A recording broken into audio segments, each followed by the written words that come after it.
Hi everyone, Alchemist here. Today, I'm gonna talk about the jewelry that I wear. Someone in the comment section asked this question about the meaning of the jewelry that I wear and that they wanted to get some jewelry for themselves, some protective jewelry, and they didn't know where to start or what to choose. And I always wear a lot of jewelry compared to the average male human being. So I'm going to address this because it's related to connecting to spirit and to the occult. And I'm going to explain what these jewelries that I wear mean. The necklaces, the rings, the bracelets. So before I start, I want to remind you that they all have a meaning. I don't buy something just because it's a trend, or it's a sort of fashion, or it's just because I saw it in some ad or some, I don't know, some celebrities wearing it, so I go ahead and do it.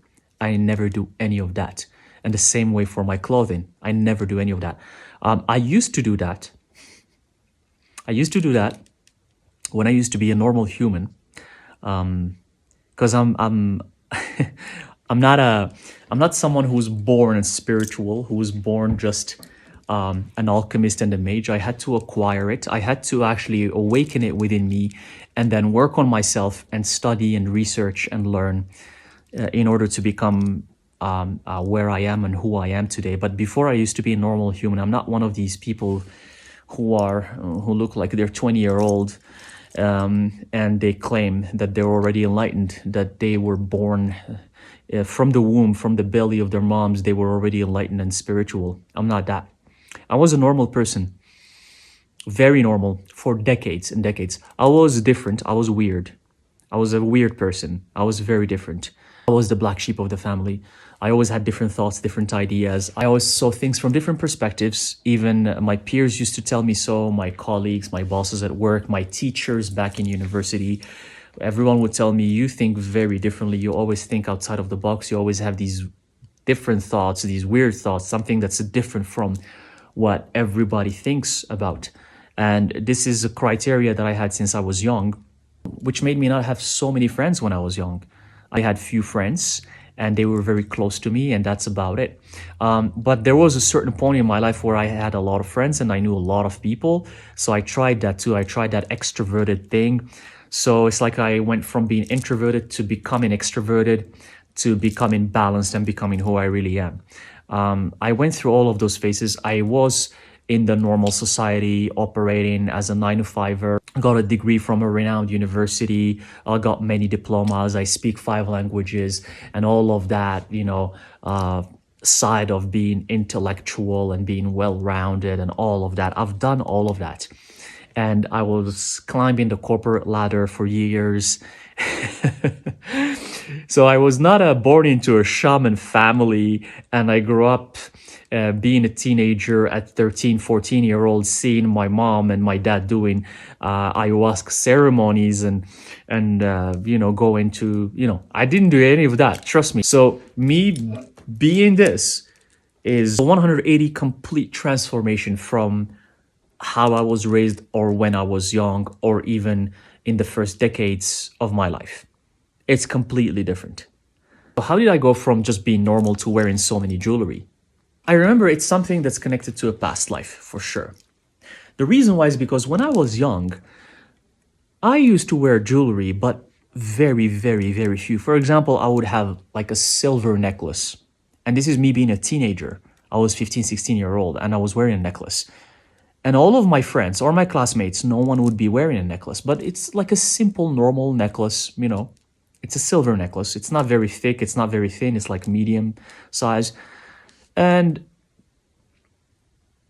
I bought it, and but the people around me didn't wear that, and they weren't interested in wearing it. And I always wonder why. I like to wear a necklace.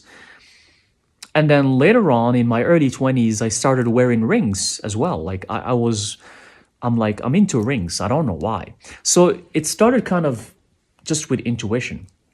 And again, I would wear some rings, but they're not crazy like this. They're not huge or flashy. And I would be wearing rings, and I would be the only male wearing rings amongst all of my male friends. So we would be hanging out, and I'm the only one wearing rings or necklaces. That kind of intensified in my early 20s when I liked to accessorize. So that's how it started, just to be honest with you. So even before I was an occultist and a tarot reader and a mage, even when I was normal, I liked to accessorize. But when I would go to my 9 to 5 job, I would tone it down, or I wouldn't wear anything. But when I'm out of work or during the weekends, or if I'm going out after work, I accessorize. And my friends and my peers would notice that, they would clearly notice it. They're like, wow, you like accessories. And this bracelet is cool. This necklace is cool. These rings are cool, you know? But as I started delving into the occult and studying occult sciences and tarot and ancient civilizations, I realized that these things hold energy. And is the reason why I love them, and is the reason why I've been loving them since I was young. The reason why is because in my past life reincarnations, I used to also wear a lot of jewelry. If you check the Anunnaki, they're all wearing dangling earpieces, and very large earpieces, the Anunnaki gods. Go check any photos when I saw them in the Louvre Museum, because you get to see the statues clearly right there in front of you. They're accessorizing, and you see accessories and necklaces. Same thing for ancient Egypt and the pharaohs. They were all about accessories, both men and women. The Anunnaki, if anything, they were all like long bearded men that are wearing accessories. It's not women, it's men. But both men and women used to wear a lot of accessories in ancient civilizations, and more so, it was the elite. It was the gods, the kings, the queens. It was the higher up, the higher echelon people. Those were the ones who wear accessories compared to the normal people. And me wearing so much could have stemmed from one of my past lives during those times, either in ancient Egypt or in ancient Mesopotamia. I've had few past lives from those eras, and maybe I still carry that with me even in this reincarnation. But then I realized that these things hold energy. They become part of you. They become your extension. They become who you are. And you can associate each piece with a specific kind of energy that's going to be with you all the time. For example, this ring that I have here, the Seal of Solomon. This seal, which for me represents the Seal of Solomon, makes me always connected to King Solomon, his wisdom, his power, his connection to spirit, to demons, to magic. This always not only reminds me of that, but it makes me remember that energy. So this energy is always with me every time I wear this ring. So I hold a ritual, I have this ring on me, I know I'm going to connect to those guardian demons or guardian spirits. There is no doubt about it, because that energy is always there. And ritual after ritual, the more you practice, the more this ring holds that energy, because everything holds energy, not only living beings, not only humans or animals. Even objects hold energy, because everything is alive. Everything has spirit. Even the Buddhists believe in that. They know that even inanimate objects, such as a like a bowl or like a plate, has energy as well. It holds energy. That's why you have ghosts and entities and spirits haunting objects. How can they haunt objects unless these objects have energy? That's why these ghosts get attached to these objects. So that's why you find like a haunted closet or a haunted chair or a haunted, it could be anything, it could be a haunted light. But they're just objects.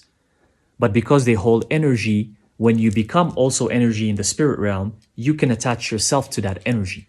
And that's how spirits attach themselves to certain haunted objects. This ring reminds me of alchemy, because the color of the occult and alchemy is green. It's the color of the hidden. So every time I wear this ring, I remember that my duty and my mission is to always find answers to the mysteries of existence and the universe. So I'm always questioning. I'm always asking questions. Even though I don't have the answers, even though Sometimes I find the answers, and these answers could be right or they could be wrong. They could be misleading. They could be just intuitive. But this ring always reminds me that I'm always going to find the answers because I'm Seth Alchemist and I know who I am. Oh, and to go back to this ring, the Seal of Solomon, I got it from the area of the Middle East where King Solomon used to reside. So I got it from the source of where that magic originated from. So I didn't get it, for example, in LA, I didn't get it like in Europe. No, I got it from where it originated. I got it from the source. And most of my jewelry are the same. I get them from locations that are meaningful to their purpose. For example, this ring here with Barong. Barong is the king of the spirits in Bali, the island of Bali in Indonesia. So when I went there, I got it. And I was fascinated with Barong and Rangda. And Barong, he's the king of spirits. He's worshipped there in every temple. People worship him. All those temples, if anything, are built for him. He's the god of the Balinesian culture. And this always reminds me of Barong, of his power, of his existence, of my experience in Bali when I lived there, of what I learned there, of the spirits I encountered there. So I'm always carrying that energy with me. This ring with the Ankh reminds me of ancient Egypt and the Egyptian culture and empire that have ruled for thousands of years. It reminds me that everything started there, that most of what we have nowadays is thanks to the Egyptians, the ancient Egyptians. So I'm always reminded by that. This is the ring that connects me to darkness. I always talk about how embracing darkness is very important. This is black onyx, and black onyx is the best precious stone that can help you connect to darkness. It is even said in ancient times that the throne of King Solomon was decorated with black onyx. And it is even mentioned that in heaven you can find black onyx as well. There's a lot of beautiful myths and legends surrounding black onyx and how it's always connected to darkness, magic, and the realm of the unknown. Rings are always something you're going to see. So you wear the rings when you want to always remember something, because every time you use your hands, you're going to see the ring, so you're going to remember. So when you want to remind yourself always of something important, wear it in a ring form. Necklaces are not necessarily for you. They're for the person who is looking at you. That means they're for protection. That means it's for protection, or if you want to cast a certain energy to others. So rings are for you. Necklaces, it's for the other person. For example, this necklace here, the Tuareg necklace, which is handcrafted carefully from the nomad tribes of the sub-Saharan Africa.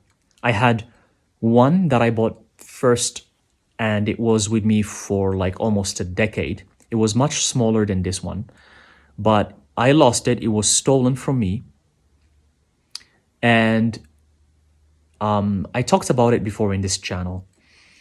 And I was really kind of sad, and I knew it served its purpose, but it protected me for so long. And I always wear it for protection.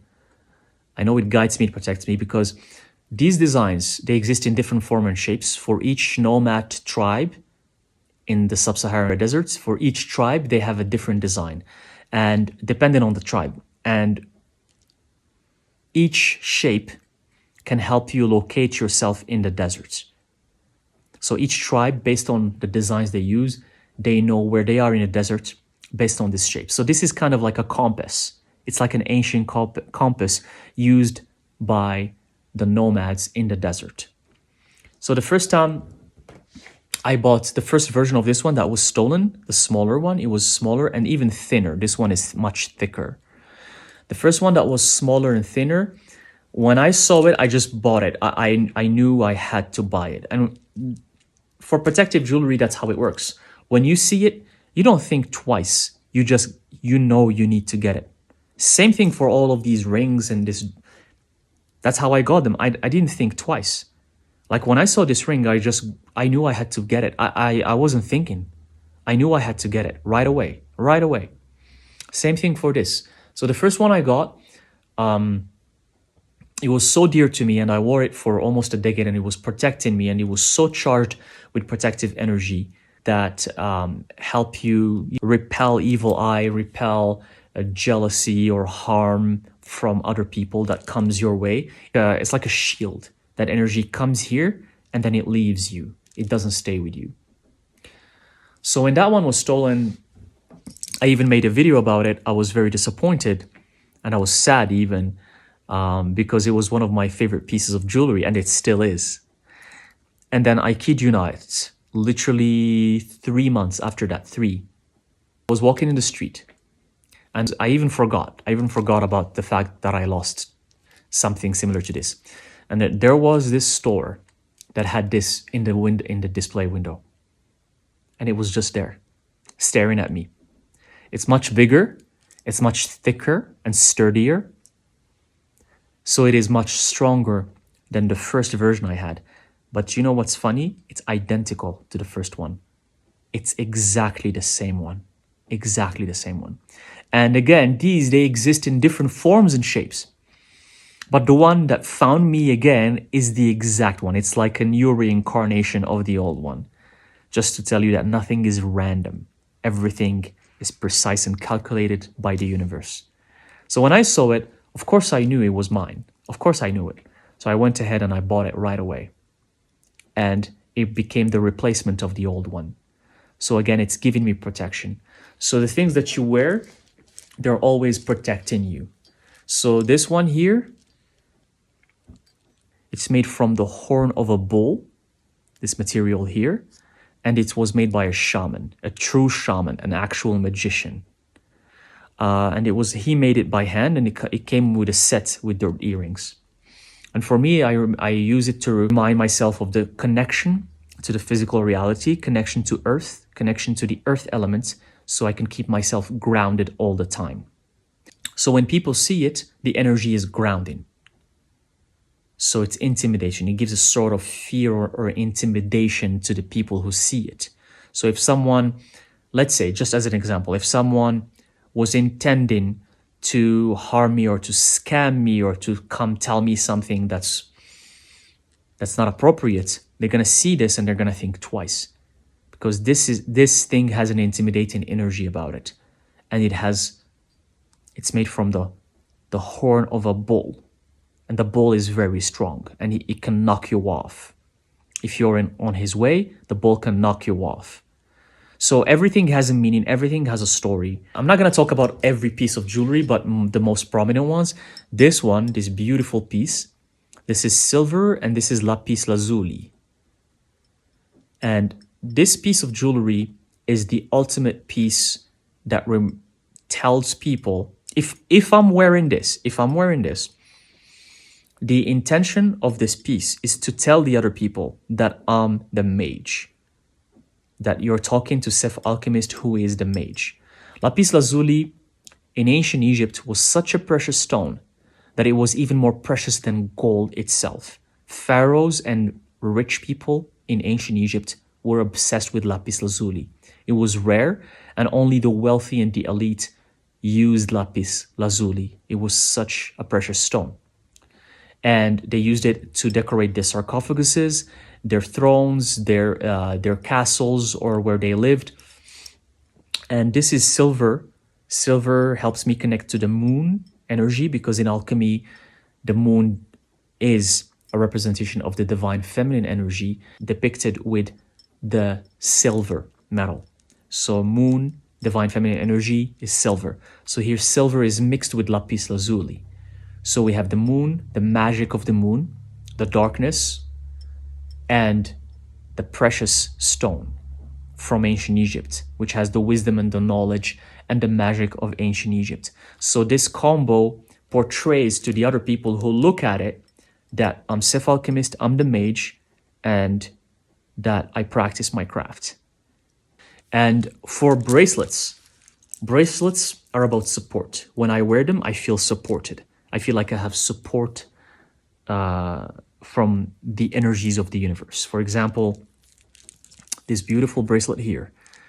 It's I got it from Thailand, from a temple in Thailand, and it's hand engraved and it's wood. This is actually wood. And these individual letters, they're a spell, they're a prayer, they're a spell, and they're actually engraved individually inside the wood and then painted on top. You know the amount of craftsmanship you need to accomplish something like this. And it gives me protection and support. These things that you see here in this bracelet, they're from a tree. I don't know how to call them in English, but they're from a rare tree that can only be found in Cambodia. When I went to Cambodia and I visited Angkor Wat, near Angkor Wat, I bought this one. And this comes from a tree that grows only there. So these pieces that you see here, these are from the tree. So I don't know what to call them. And this is tiger eye. So I'm carrying the energies and the magic of these areas with me because they give me support. They remind me that the world is wide, that the world is vast, that there's so much more to explore, so much more to learn. Because when I went to Thailand and to Cambodia, I've learned so much about the Buddhist culture and the ancient civilizations that lived there. And I was fascinated. I realized that I still have a lot to learn, especially when I did my silent retreat, meditation retreat, silent meditation retreat in Thailand, in a temple in the middle of nowhere at the top of a mountain. There was this beautiful temple. I learned so much knowledge. I even wrote a book about it.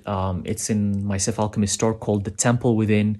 The Buddhist culture fascinated me. It's amazing. The Buddha was such an amazing being. So each piece that I have has a meaning and has a story, and I use it for a certain purpose. Not only for decoration, but when you look at the whole, it looks like it's for decor, but it's not.